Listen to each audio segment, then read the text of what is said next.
महाराष्ट्रावर प्रचंड प्रतिसाद आहे। काँग्रेसच्या काही खासदार आमदारांनी पाठिंबा दिला, काही शिवसेनेचे उभाटा गटाने पण काही ठिकाणी पाठिंबा दिला आहे, मनसेने पण पाठिंबा दिलेला आहे। विविध संघटना छावा असेल, इतर ओबीसी मराठा अशा सगळ्या स्तरावरून पाठिंबा येत आहे। उद्याचं आंदोलन हे आमचं आंदोलन नसून हे शेतकऱ्याचं आंदोलन होईल। शेतमजूर, शेतकरी, दिव्यांग प्रचंड ताकदीनं महाराष्ट्राच्या रस्त्यावर दिसेल आणि एक नवीन इशारा आम्ही पाहतो सरकारला दिल्याशिवाय राहणार नाही। आज जे आपण पाहतो का समिती गठीत करताना उपाययोजनासाठी आहे का कर्जमाफीसाठी याचा बोध होत नाही।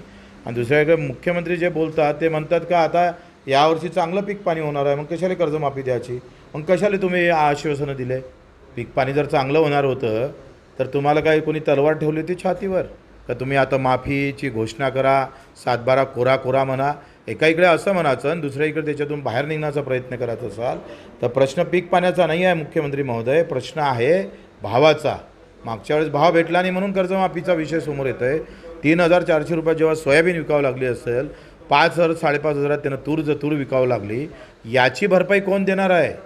आणि या बाबतीत तुम्ही बोलत का नाही? म्हणजे दुष्काळ पडल्यावर कर्जमाफी आणि भाव भेटला नाही, पिकून जर विकल्याच गेलं नसेल आणि विकलं तेव्हा तुम्ही पाहतो लुटलं असेल तर त्याच्यातून आलेली मागणी कर्जमाफी आहे आणि तुम्ही घोषणा केली होती। त्याच्यानं अशा पद्धतीनं शेतकऱ्यांना भूलथापा देणं थांबवावं मुख्यमंत्र्यांनी।